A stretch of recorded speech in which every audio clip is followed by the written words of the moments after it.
ಪ್ರತಾಪ್ ಸಿಂಹ ಅವ್ರ ಮನೆ ದೇವರೇ ಸುಳ್ಳು ಆಯ್ತಾ. ಪ್ರಾಮಾಣಿಕತೆ ಆಗಲಿ ಸತ್ಯ ಅನ್ನೋದಾಗ ಅವ್ರಿಗೆ ಗೊತ್ತೇ ಇಲ್ಲ. ಬೆಂಗಳೂರು ಮೈಸೂರು ಹೈವೇ ರೋಡ್ ನಾನೇ ತಂದಿದ್ದು ಸರ್. ಈ ಕಾಮಿಡಿಯನ್ ಸರ್ ಅವರು ಅಲ್ಲ ಸರ್. ಅವ್ರ ರೇಡಿಯಸ್ ಎಷ್ಟು ಸರ್? ಅವ್ರ ಸಂಸದರಾಗಿ ರೇಡಿಯಸ್ ಎಷ್ಟು ಬರುತ್ತೆ ಅವ್ರಿಗೆ? ನಿಮಗೆ ಗೊತ್ತಲ್ವಾ ಎಷ್ಟು ಕಿಲೋಮೀಟರ್ ಬರುತ್ತೆ ಅವ್ರಿಗೆ ರೇಡಿಯಸ್? ಒಂದು ನ್ಯಾಷನಲ್ ಹೈವೇ ಒಂದು ಒಂದು ಡಿಸ್ಟ್ರಿಕ್ಟ್ ಟು ಒಂದು ಡಿಸ್ಟ್ರಿಕ್ಟ್ಗೆ ಸಿಕ್ಸ್ ಲೈನ್ ಹೈವೇ ಮಾಡಬೇಕು ಅಂದರೆ ಬರೀ ಒಂದು 8 ಕಿಲೋಮೀಟರ್ ರೇಡಿಯಸ್, 8 ಅಲ್ಲ ಒಂದು 3-4 ಕಿಲೋಮೀಟರ್ ರೇಡಿಯಸ್ ಬರೋ ಒಬ್ಬ ಸಂಸದ ಆಗುತ್ತಾ? ಆಗುತ್ತಾ ಸರ್? ಅದನ್ನು ಅಕ್ಸೆಪ್ಟ್ ಮಾಡ್ಕೋತಾರೆ ಯಾರಾದ್ರೂ?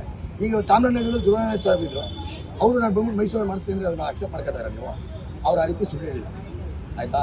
ಈ ಮೈಸೂರು ಒಂದು ಒಳ್ಳೆ ಥರದ ರಾಜಕಾರಣಿಗಳನ್ನ ಕಟ್ಟಿರುವಂಥ ಜಿಲ್ಲೆ.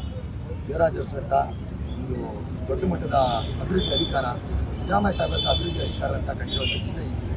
ಈ ಜಿಲ್ಲೆಗೆ ಲಾಟ್ರಿಲಿ MP ಆದವನೊಬ್ಬ ಸುಮ್ಮನೆ ಅವಿವೇಕ ಇಷ್ಟಪಟ್ಟು ಹೇಳ್ಕೊಂಡಿದ್ದೀರಾ?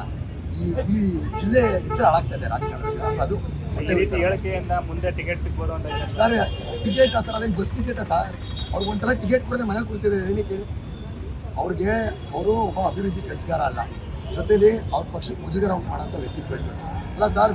ಇದಕ್ಕೆ ಸಂಸತ್ಗೆ ಇನ್ನು ಕಲರ್ ಬಾಂಬ್, ಏನು ಸ್ಮೋಕ್ ಬಾಂಬ್ ತಗೊಂಡು ಹೋಗಕ್ಕೆ ಕುಮ್ಮಕ್ಕೆ ಕೊಟ್ಬಿಟ್ಟು ಈಗ ಟಿಕೆಟ್ ಕಳ್ಕೊಂಡು ಆಯಿತಾ. ಇದೆಲ್ಲ ಜನ ನೋಡಿಲ್ವಾ? ಅವ್ರ ಪಾರ್ಟಿಯವ್ರಿಗೆ ಗೊತ್ತು ಸರ್. BJP ಟಿಕೆಟ್ ಬಂದಿದ್ರೆ ಸರ್ ಕನಿಷ್ಠ 2 ಲಕ್ಷ ಲೀಡರ್ ಸೋಲ್ತಾ ಇದ್ದು. 2 ಲಕ್ಷ ಲಕ್ಷ್ಮಣ್ ಸರ್ ಮುಂದೆ ಠೇವಣಿ ಕಳ್ಕೊಂಡ್ಬಿಟ್ಟಿಲ್ಲ ಪ್ರತಾಪ್ ಸಿಂಹ ಆಯಿತಾ. ಆ ಭಯದಿಂದಾನೆ ಪ್ರತಾಪ್ ಸಿಂಹ ಅವರು ಲಕ್ಷ್ಮಣ್ ಸರ್ಗೆ ಸರಿಸಾಟಿ ಅಲ್ಲ ಅಂತ ಗೊತ್ತಿದ್ದೇನೆ ಏನೋ ಅವರಿಗೆ ಟಿಕೆಟ್ ಮಿಸ್ ಮಾಡಿದ್ರು. ಅದಲ್ಲದೆ ಇಷ್ಟು ಚಾಮರಾಜ ಕ್ಷೇತ್ರಕ್ಕೆ ಆಸ್ಪಿರೆಂಟ್ ಅಂತೆ. ನಾನು ಹೇಳ್ತಾ ಇದ್ದೀನಿ, ಹರೀಶ್ ಗೌಡ್ರು ಮುಂದೆ 25,000 ಓಟ್ 20,000 ಓಟ್ ನೀವು ತಗೊಳಕ್ಕಾಗಲ್ಲ ಆಯಿತಾ.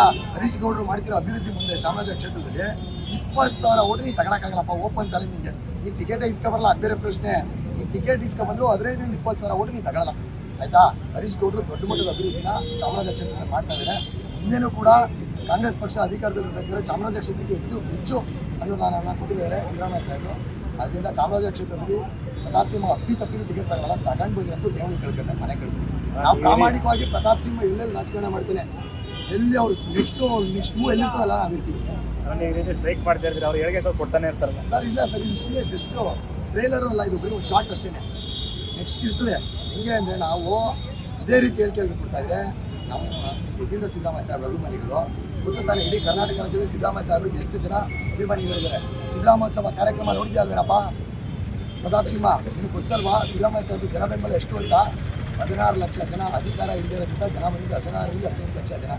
ಸಿದ್ದರಾಮಯ್ಯ ಸಾಹೇಬ್ರು ಬರೀ ಚುಟ್ಕೇರಿ ಒಂದೇ ಒಂದು ಕಡೆ ಹಿಂಗೆ ಇವ್ನಿಗೆ ಹೋಗಿ ವಿರೋಧ ಮಾಡಿ ಅಂದರೆ ಬರೀ ಕಣ್ಣು ಸಣ್ಣಲ್ಲಿ ಕಣ್ಣು ರೆಪ್ಪೆಲಿ ಹಿಂಗೆ ಅಂದರೆ ಪ್ರತಾಪ್ ಸಿಂಹ ನೆಲ ಕೆಚ್ಬಿಡ್ತಾರೆ ಆಯಿತಾ. ಆದರೆ ಅವರೆಲ್ಲೂ ಪ್ರಚೋದನೆ ಮಾಡಲ್ಲ. ನಾವು ಅವರು ಒಡನಾಟ ಇಟ್ಕೊಂಡು ಅವ್ರ ಅಭಿಮಾನಿಗಳಾಗಿ ರಾಜಕಾರಣ ಮಾಡ್ತಿರೋರು. ಅದರಿಂದ ನಾವು ಪ್ರಚೋದನೆ ಎಲ್ಲೂ ಮಾಡೋಕೆ ಹೋಗಲ್ಲ. ಪದೇ ಪದೇ ನೀನು ನಮ್ಮನ್ನು ಕೇಳ್ಕಿದ್ರೆ ಇದ್ರ ಪರಿಣಾಮವನ್ನು ನೀನು ಎದುರಿಸ್ತಾರೆ. ಇದು ನೀನು ಚಾಲೆಂಜ್ ಮಾಡ್ತಾಯಿನಿ, ನಿಮಗೆ ಎಚ್ಚರಿಕೆ ಕೊಡ್ತಾಯಿನಿ.